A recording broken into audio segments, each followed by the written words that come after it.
Our first speaker is Rupert Canard. Is it Canard or Canard? Yeah, Canard.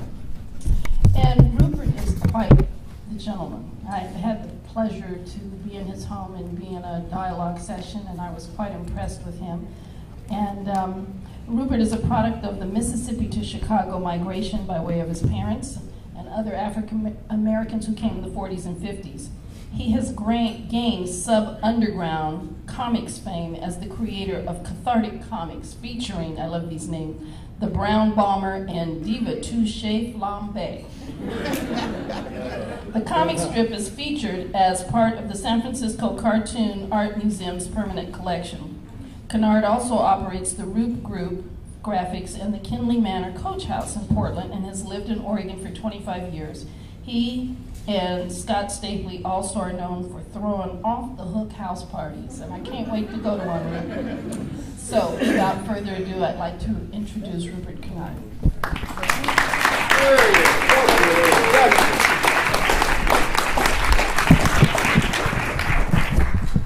I'm really honored.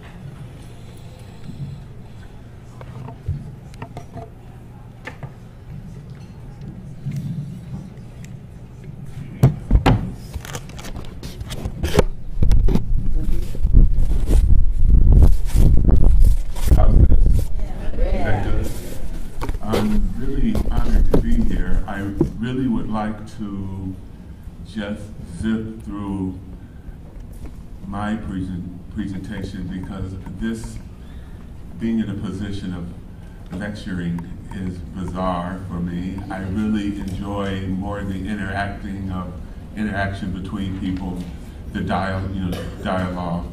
Being in a dialogue is so much more my style. I wanted to start out with this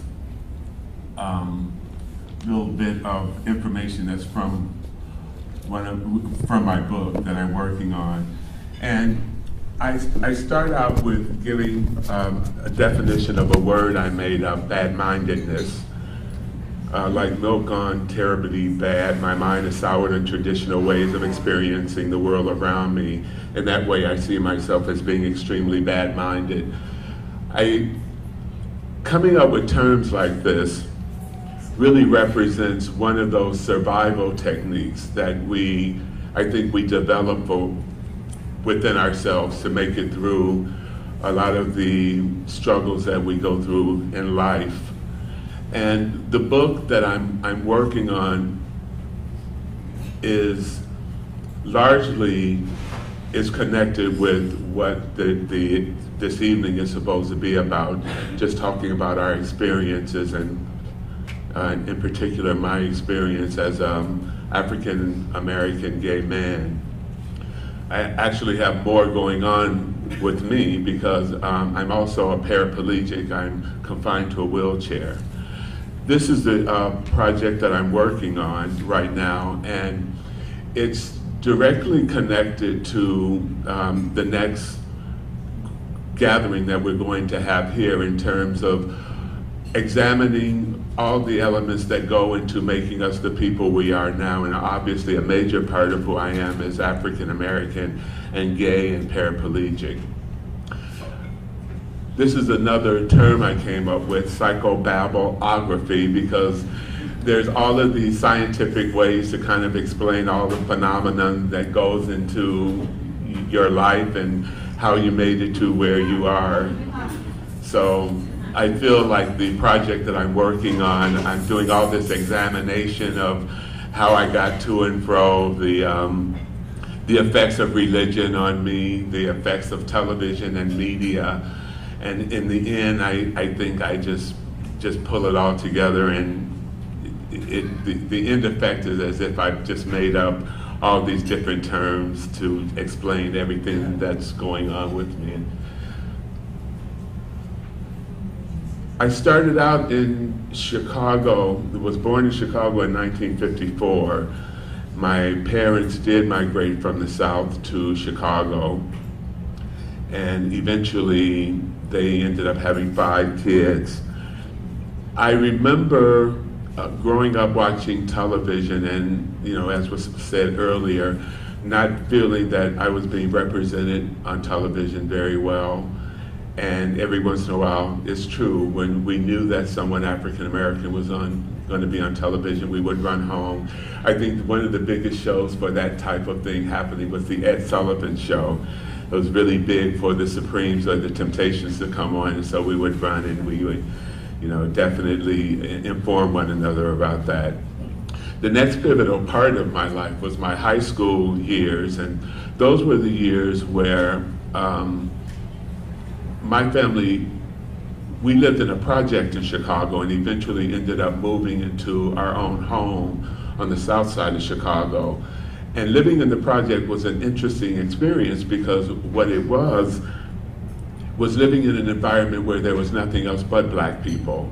And then moving into the south side of Chicago was an opportunity to interact with people different from myself. And that was really the period where I realized that being black, I knew there was a difference being black from being white, but that's when you found out that there was a difference of quality. People thought of black people as less than white people. In the book, I start out talking about my family and how they grew. My parents grew up in Mississippi. This is just an image of my mom and my father. In high school, one of the ways I dealt with racism and my frustration with feeling like I was different and looked down upon was retreating into my imagination, and I used to create comic book characters. And actually, the first couple of characters that I created reflected the comic book characters that I was reading about, and they were all white. And so it was really quite an interesting period, a point to get to when I realized that I was drawing comic characters that didn't reflect who I was. So I came out with a bang. I created Superbad, which was this militant African-American superhero, in some ways modeled after Captain America, a little bit of Captain America and a little bit of Muhammad Ali. And I drew all of these little adventures, and it was the beginning of my being fascinated with the concept of catharsis, because I thought it was a really good way to get out some of my anger through art. Eventually, after I ended up being a product. Speaking of what we're products of, I was a product of alternative education in Chicago because I didn't do well in normal high school, and I was really, really grateful to be introduced to a high school in Portland, in Chicago, called Metropolitan High School for Chicago Public High School for Metropolitan Studies. And I wouldn't have made it through high school had it not been for that alternative school. So it was really great for me to go there. And after I graduated there, I lived alone in a community in Chicago for 2 years before going on to college. So I went to college in Mount Vernon, Iowa, Cornell College. There, I came up with this term, and it had to do with friendships between men, and men being a bit nervous about getting too close to one another. So I came up with the idea of hobrophobia. And it was really in high school and in college when I really became more aware of my sexuality. And it was after college I moved to Portland, and I lived here for 6 years before moving to the Bay Area. In the Bay Area, I started my comic strip, Cathartic Comics, and one of the terms I came up with for the cartoon was slapthology. And it's one of these concepts that I had difficulty with in the beginning because I thought people would think that it promoted violence.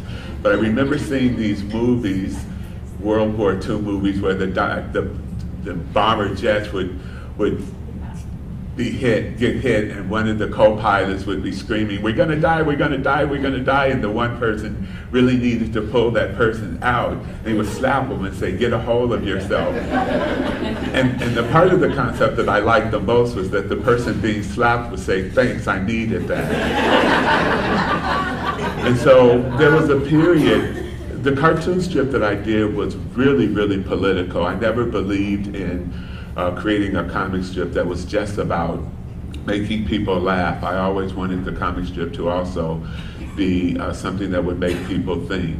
And so during the course of running the comic strip, it dealt with all kinds of issues of the day, things that were going on in the media. And there were so many situations where I felt confronted with people in the media that I felt like I didn't want to do anything as violent as punch them or something, but you just wanted a quick smack where they would shake their head and say, oh, I really needed that. So in 1992, a collection of the comics was published, and it was really, really a great experience, and it was a huge life dream of mine to have it published, and that was a really, really wonderful experience for me. While I was in the Bay Area, I met my partner, Scott, and we've been together now for 21 years, and that's been a great learning experience every step of the way. And from the Bay Area, I ended up moving back to Portland and made a lot of new friends and reconnected with old friends, and remembered a situation during 9/11 where a good friend of mine who was like a brother to me in Chicago felt some sympathy for Pat Robertson when he said of the event that happened during 9/11 that some of what had happened with the attack on America was the fault of lesbians and gays and abortionists. And I remember just his agreeing with any aspect of that badness made me decide I had to reevaluate our friendship. So came up with the idea of Friendsnip. It was in 1996 when I experienced an automobile accident and became paraplegic, and it was obviously a major life change.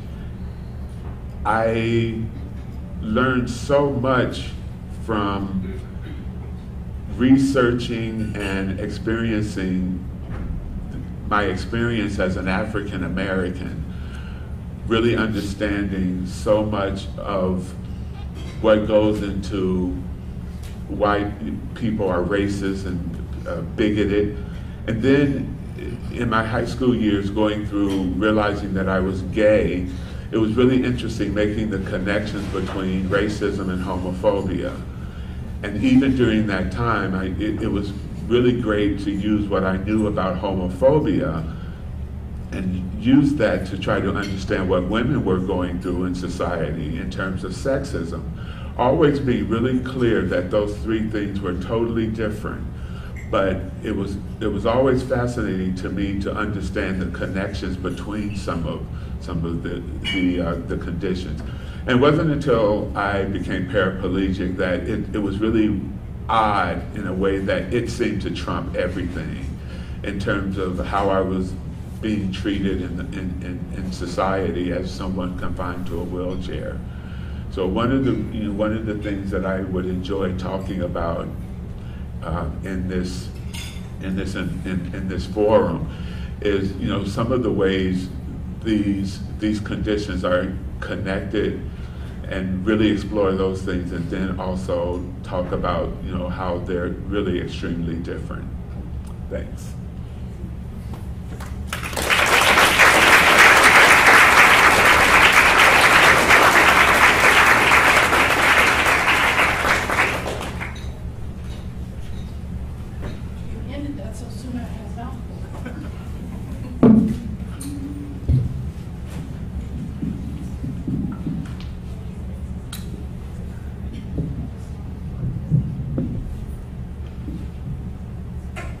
All right, our next speaker is Carol Chaney.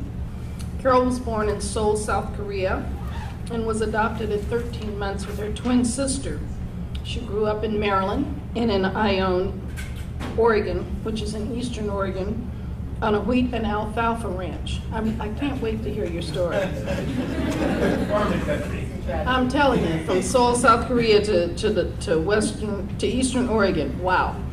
Okay, and as a graduate of the University of Oregon, her field of study focused on women and people of color, and her commitment to gender, racial, and LGBTQ justice has led her to work in the domestic violence field for Planned Parenthood as a nonprofit management consultant to emerging faith and community-based organizations that serve immigrants, refugees, and communities of color.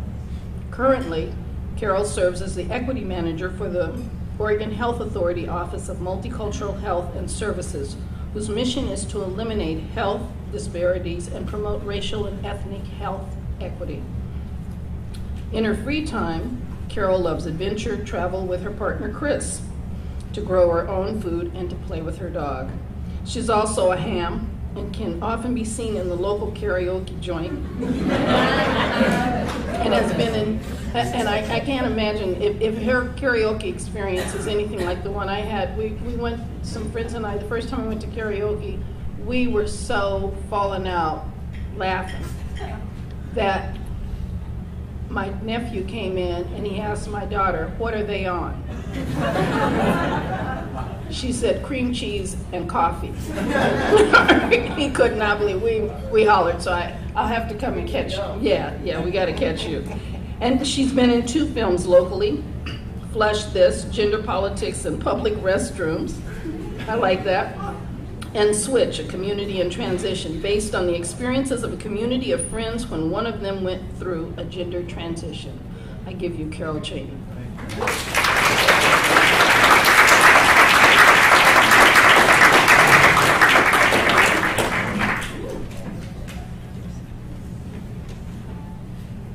Wow, this feels very official.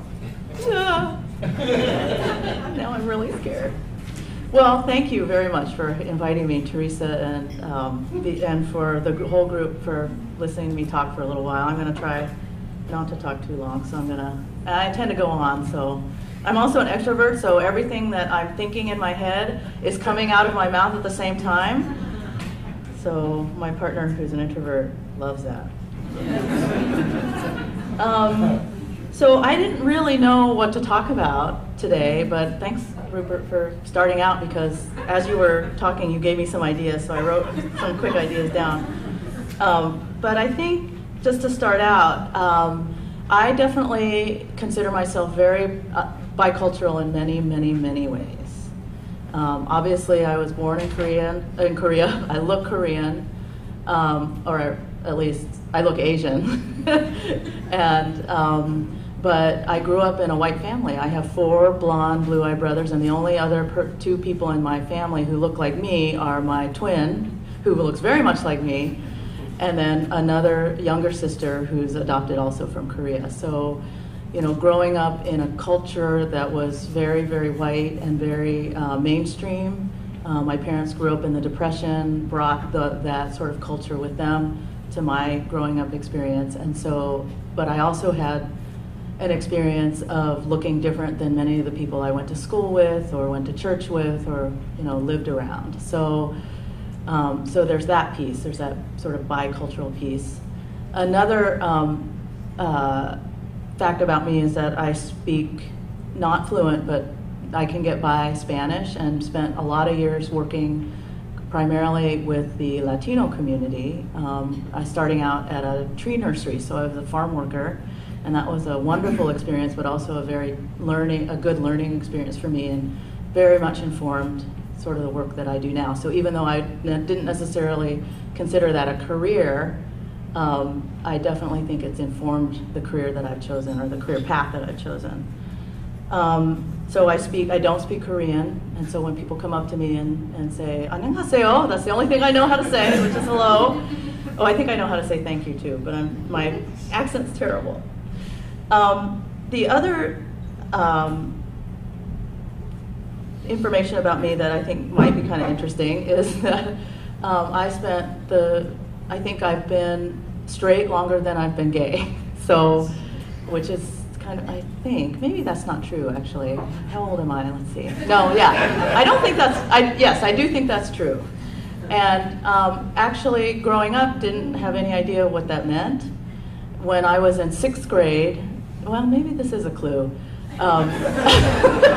When I was in 6th grade, I used to hold hands with my best friend Katie, you know, and people would call us lesies, and I had no idea what that meant.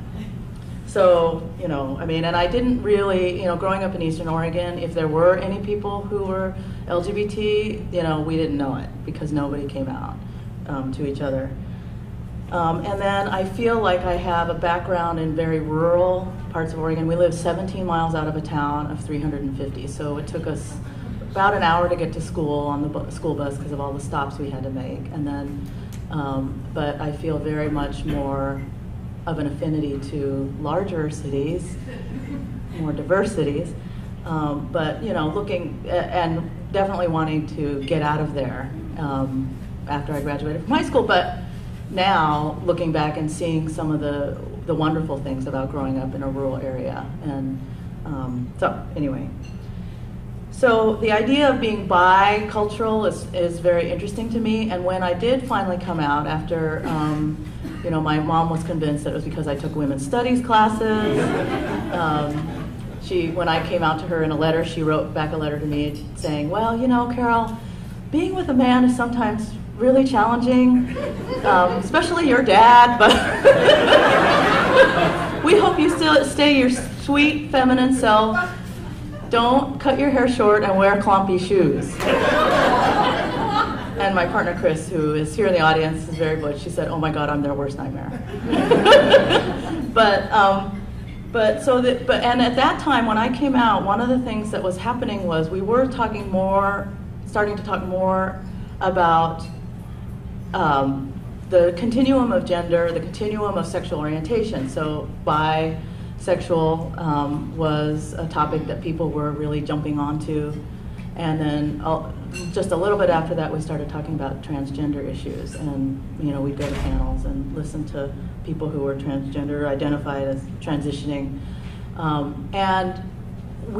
So I joined a group that was Lesbians and Bisexuals in Action. I think that's, so Elavia was the name. And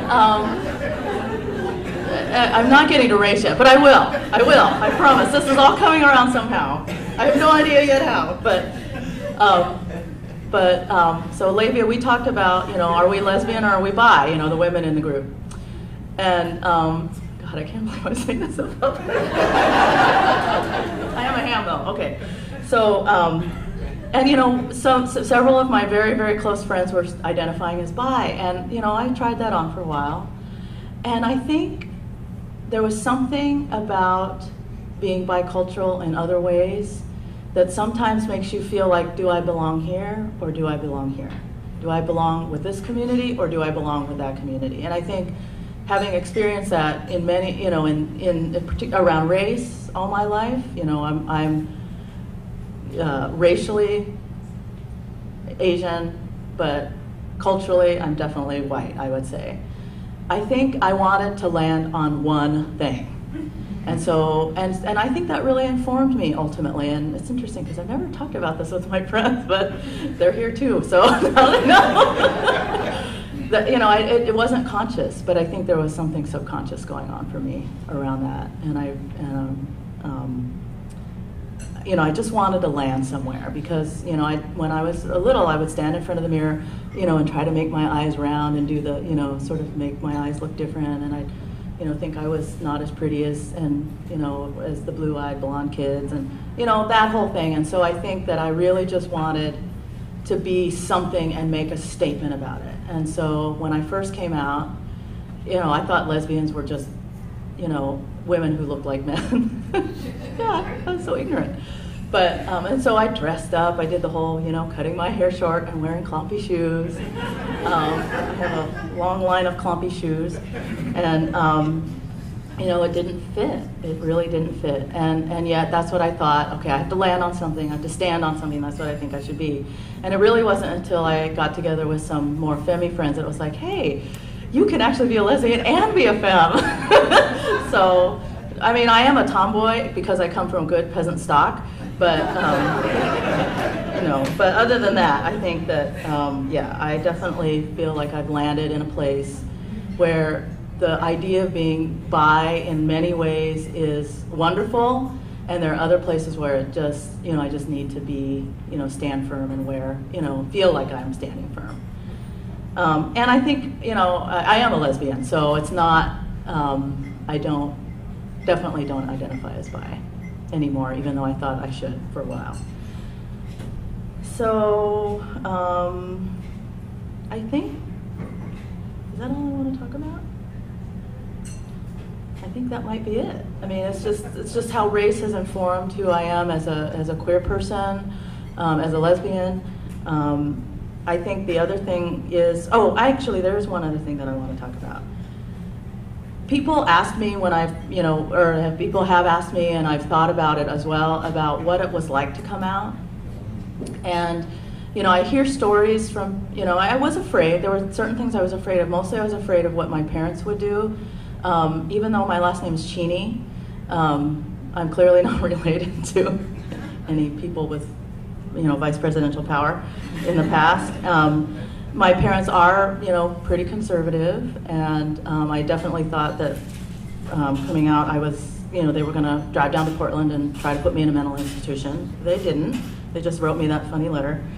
And then, but I think the other thing was that living as a person of color in our society, and particularly where I grew up, you know, you are out, right? You're just out, and as a person of color. And so coming out as a lesbian and or as a queer person was fearful and not fearful at the same time. And it was one of those things where, yes, I got to make a choice. And every day I get to make a choice about whether or not I come out to somebody, because, you know, I don't think by the way I look people would know, but, or, you know, they wouldn't assume is probably a better way to put it. But I think that for me it was easier to accept that in fact this is who I am, because I had to do that in a lot of ways around my race. You know, and not just accept, but, you know, be it, and then ultimately embrace it and live it and talk about it in front of lots of people. So, so I think that also makes a difference for queer people of color, that, or at least, and I guess I can't really speak for everyone, and I think it's different depending on your race and your background too. But I do think that there's something that allows for, in that coming out process, well, I had to be brave around this other thing, so now I just need to be brave around this, and that's it. So that was, I guess that's the only other thing that I thought of when we were, well, I was madly trying to think of something to say. So that's it. Thank you very much.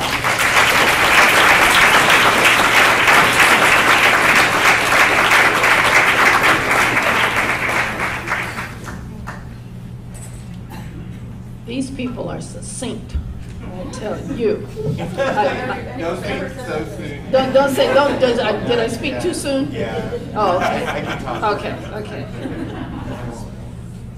I have to tell you, Carol, when you talked about being bisexual, I have to tell you, I have a friend who I knew was gay, and she came out to me, and so you guys will love this story.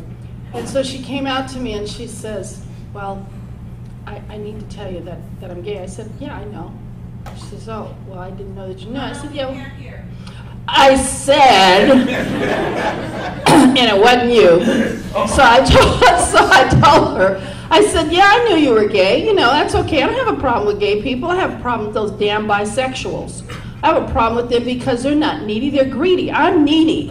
They're just taking everybody. I can't even get anybody. So then what was so funny is then she ended up having a boyfriend. And she came back to me about a year or so later and said, I've been wanting to tell you something, and I just don't know how to tell you. And I said, what is it? She goes, I have a boyfriend. I go, yeah? She says, well, I know how you feel about bisexual people. I said, really, how do I feel? And so she repeated what I said. I said, I was being a smart ass. I'm sorry. I didn't realize that you took me seriously. And so, you know, it was a real lesson for me that you really have to take these things, you know, you have to be sensitive about what you're saying to people, even though, you know, especially like Carol, you and I have this, as I like to call it, fast on the lip. You know, you flip stuff off and you don't think that you are saying anything, but we really do need to think about what we're saying, and I think she's forgiven me. So I'll find out later tonight. So anyway, our next speaker, I love this name, is Kevin Cole, AKA Poison Waters. I love that name. Poison Waters is not just a personality, Poison Waters is an experience. He is a community leader and has been synonymous with dedication, passion, humor, joy, and positive light. There's not a venue too small or an event too stuffy. Poison Waters captivates audiences of all demographics: auctions, awards, ceremonies, nonprofit gala events, political fundraisers, and of course, private parties of all sizes for the corporate level to family gatherings. Poison Waters is a perfect fit. Since the age of 20, Poison Waters, aka Kevin Cook, has held numerous titles in Portland, including Rosebud the 13th, La Femme Magnifique International, 1992-1993. And I must say, if you have never been to La Femme Magnifique, you need to go. It is something to behold. I went with a friend and I sat there and was totally depressed. I thought, damn, those guys are more feminine than I'll ever be. I can't even pretend to be that feminine, you know? And it's like, wow. And they were gorgeous, and they had these shapes, and I mean, it was amazing. You gotta go see this. This is a beauty contest to end all beauty contests, and each one comes out and is more beautiful than the next one. And you know, and the big outfits with the fans and wearing bikinis. Now that one got me. Wearing bikinis too. So I mean, these wow, you gotta go. That's all I can say. You gotta go. It's worth the price. Anyway, Mr. Kev, back to you. I'm ready to go. That goes on really much too long. Oh, that's all right. I got a little. I want to talk about a couple of things you've done here. All right. So, he's an entertainer in high demand. He's hosted events. He's hosted events for the Project Runway Fashion Show at Macy's, the American Heart Association, Ronald McDonald House, the Oregon Humane Society, Cascade AIDS Project, Make-A-Wish Foundation, and Basic Rights Oregon, just a sampling of the many local nonprofit groups that have benefited from these exciting events. So I'm excited to say that Oregon is very receptive to the LGBTQI community. And with that, I would like to introduce Poison Waters.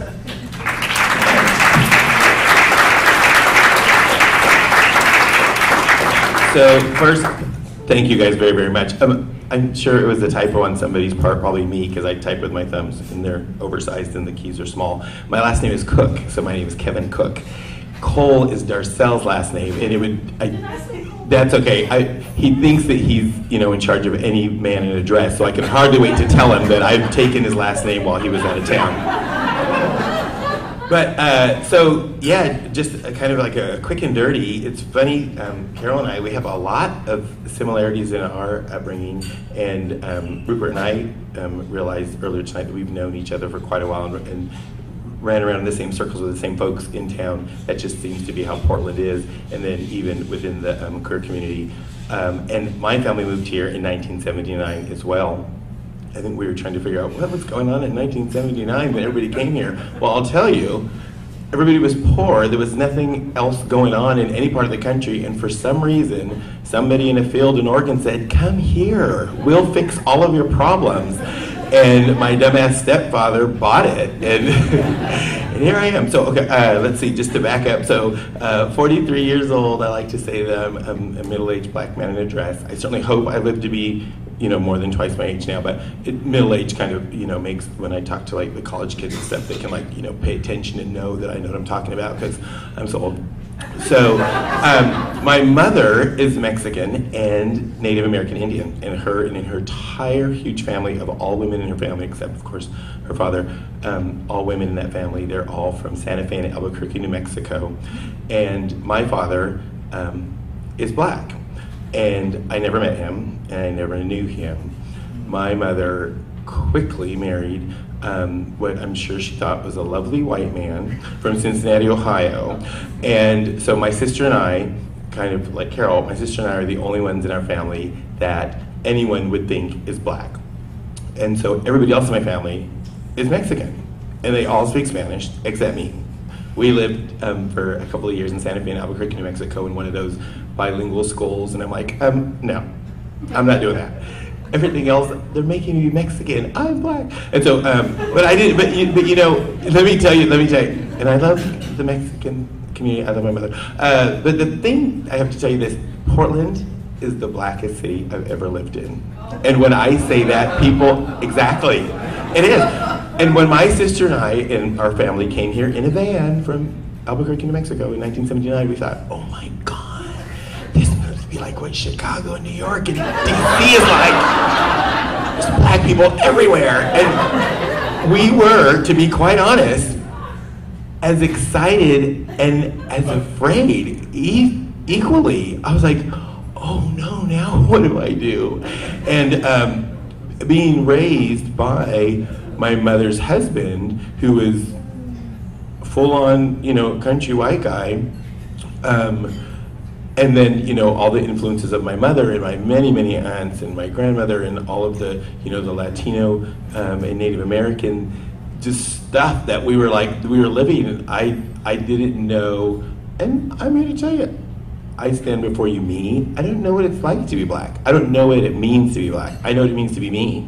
And when I get invited to colleges all the time, they say, come and speak on the black experience or the queer experience or the black drag queen experience. I'm like, I'm just me. I'm responsible for the eyelashes back. That's what I tell people. I don't know. I'm not into your drama. I don't know what happened to you. I'm sorry it happened to you. I don't know whose fault it was. I know what I did. I know what was done to me. I know what I lived through. I know what I experienced. I know the outlook I have from the eyelashes back. That's it. And some people think that's kind of selfish and snotty, but oh well. So one of the things growing up, again, my sister and I, we were the black ones, but it was great, and we just thought, oh, this is kind of cool. And we were a little bit later than you all, so we did see the Good Times and the Jeffersons and those black people on TV, and I thought they were so fun. Even Sanford and Son, I thought, I don't want to live in a junkyard, but that guy, I love him.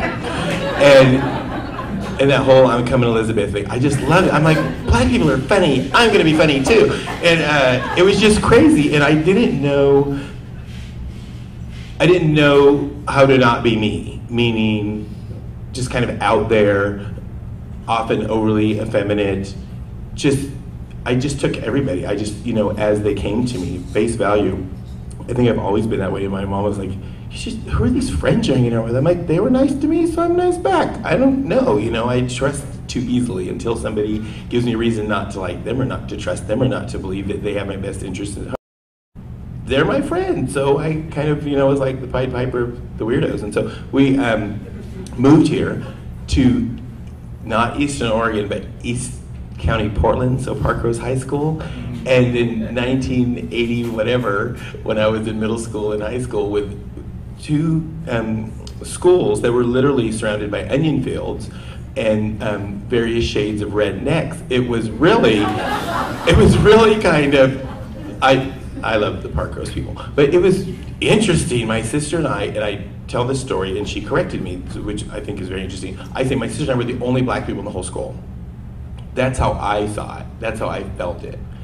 She reminds me, all these years later, and with the yearbook, Quay, Kim, Athena, her brother, I was like, how come I didn't see them? I saw them as them. I saw my sister and I as the two black people in this country school. Even though there were these other families, we didn't know them, we didn't live by them, we didn't socialize with them. In school, I had classes with these fine folks, but I thought my sister and I were the only black people, and I don't know what that means. I think about that often, like, why did I just think we were the only black people? So I was too busy being the black guy. I didn't even think about what it was to be the black fag, which came out years later. I mean, I was like calling names and all that kind of stuff, and I was like, what is this? With New Mexico and Southern California where we were born, I didn't experience that. But then I tell my sister, did I not experience it, or did I not accept that I was experiencing it, you know? And like nowadays, my friends are like, can you believe that lady at Nordstrom made you wait? I'm like, I didn't notice. I just like, she's busy, I don't know. I'm gonna buy something. Yes, it's an evening gown, but I'm gonna buy it. And whatever, I think that I choose just not to accept it, which is kind of head in the sand, kind of rose-colored glasses. I'm responsible for that eyelashes back. I just tend to just go light and easy. I'm non-confrontational. I've never been in a physical altercation of the violent type. I just think, why do you think I was also a virgin too? God, that would suck. On top of everything else. And so yeah, I'm just like, when my mother told me, she explained to me what the N-word meant, and I'm sure when I was young and came home and said, what does this mean? Because I didn't know. The way I remember her describing it to me was, they're calling you this, which was, I'm remembering paraphrasing, ugly, ignorant, you know, just wrong in every way. I said, so what does it mean? And she said, that means that the caller is that. And I've always remembered that. So when people call me that, even in modern time, walking down the street, believe it or not, I just laugh inside and say, you're just calling yourself that, and I'm not affected by that. One time, and there's children here, so I don't know if I should even tell the story, but one time somebody was walking down the street, my sister and I were walking, and it was a non-black person walking down the street saying something vulgar, for $1, some sexual act for $1, and me and my sister were like, creepy, and they looked at us and was like, niggers 50 cents. And he really thought he heard us. We literally had to pick ourselves up from the ground laughing. It was hilarious. We're like, are you kidding me? We get a break on your nasty. It was awful. It was like you are so ugly, gross, ignorant, and stupid, I can't even stand it. It was the funniest thing ever. So I always remember that. I was like, whenever I hear that word, and I know that word means different people to different, it means different things to different people. So I don't want to make light of anyone else's experience with that word. But for me, it's just the way I was made up. It just rolls off my back. I mean, I'm sure deep down inside of a part of me that I don't even know exists, something's kind of chipping away. And maybe one day when I'm 137, I'll just like explode and slap somebody, like you're saying. It may be Darcel. I will like, but like for me, I just have to laugh. I'm like, you're so stupid. You think you're bothering me, but it just elevates me.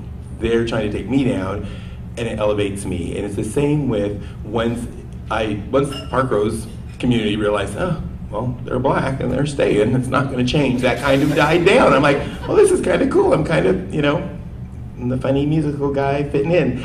And then all of a sudden, wait, there is something else wrong with this one. So then my sister was the head of the cheerleaders with the big boobs and gorgeous smile, but I was the fag. So she got, you know, she got a pass, she got a hall pass, because she had pom-poms and pom-poms. And I was just a little skinny gay guy, you know, in the band and the orchestra, and so I was pushed into the lockers and called a fag, and I just kind of turned that back around, kind of like you guys were saying. It's like, okay, I already experienced it one time, I already know, whatever. Anybody that calls me that, like, is that really all you have? And that's also when anybody, you know, seriously, like in the mall, some young guy fag, and like, really? I didn't know. Oh my God, what am I gonna, hello, I certainly hope so, or else I've been really messing up with some people's night times. But, so I just choose to not be beaten down by such behavior, you know, and I think being black first, you can't, like you said, you don't come out as black, you're black, you know, it wasn't like, you know, I wasn't hiding it. And then, so then the gay thing, I just kind of thought, I didn't hide anything else about me, so why am I hiding this? And so, you know, I was out and about, and just kind of a side thing, mothers are so funny. I love mothers. My mother came into my bedroom and she said, I know Jason's your boyfriend, you're not fooling anybody, so what do you want for dinner? And I was like, I've been waiting my whole life for a big, dramatic, you know, after school special, and she took it from me. My mother is like me times 10, but she's like this small, and she's like a little Spanish raisin, Mexican raisin. So she stole my thunder, and so now I don't even have a great coming out story. I don't have any boo-boo, I don't have any sobs. I think we had spaghetti. I don't know, but it's just great. So that's when people, you know, I think people don't want to hear like an awful coming out story, but that's just what people remember. And so sometimes they even feel, when I'm talking to the students in the colleges and high schools, I feel bad because they have a really bad one, and I just take it as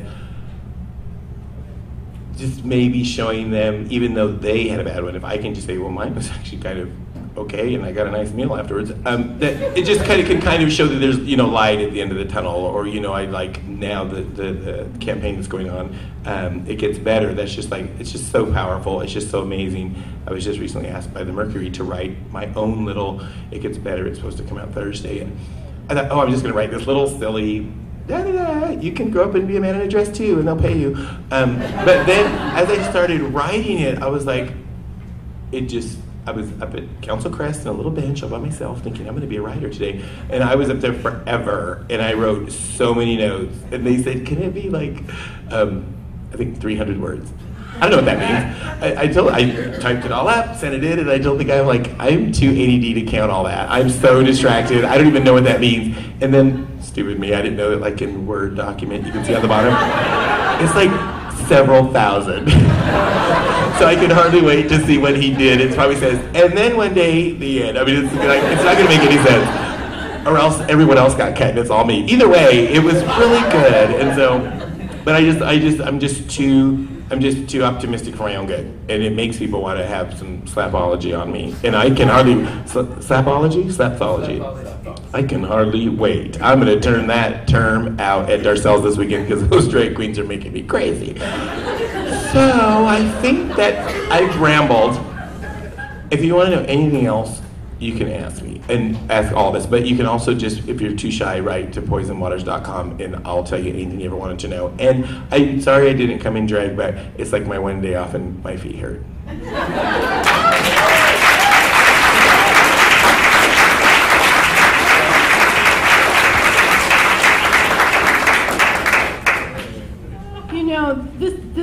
Listening to you folks talk, this is just such a microcosm of what people of color go through, that we have stuff and we just turn it into levity so it doesn't make us crazy. And that's one of the coping mechanisms that we have used over time, knowingly or unknowingly, we do that. So, with this in mind, we've had 3 lovely speakers, and I've truly enjoyed what they've had to share, and I didn't expect to come away feeling so light and gay and happy, you know, from all that they had to say. Wow, I didn't think, okay. Okay, so anyway, what I was going to say is we're going to take a quick 10-minute break. If you have to leave, you have a evaluation on your seat. Please fill that out before you go and turn it in so that we can know what to do in the future and to address how you feel about things. So for the after the 10-minute break, what we will do is have groups. There will be about 4 or 5 groups, facilitated groups, and we'll get in our groups and we'll talk about what our speakers shared tonight and what our feelings and thoughts are about it. And then we'll come back as a large group and discuss and ask any questions of our speakers that you might have. So, yes, ma'am. Rupert, can you reiterate what you were saying, the question you asked at the end of your talk that we might all focus on the intersection question? The intersection. No, I'm sorry. Just that Rupert had asked a question at the end of his talk. Do you all remember that? What was it? Do you remember the wording? What are the similarities between being paraplegic, being gay, being African American man, how you reflected on how that might have similarities with being a woman in our culture, and in what ways are those all extremely different from each other as well? Could you come and say that? Because I know I'm not going to get that. Do you want to say it? You were on a roll, so. No, I don't know what the question is, but are you saying I ended on that question? I think you ended on it as a topic that we could use in our small group. Oh, absolutely. Yeah, so Yeah. that's why I just wanted you to reiterate that so we could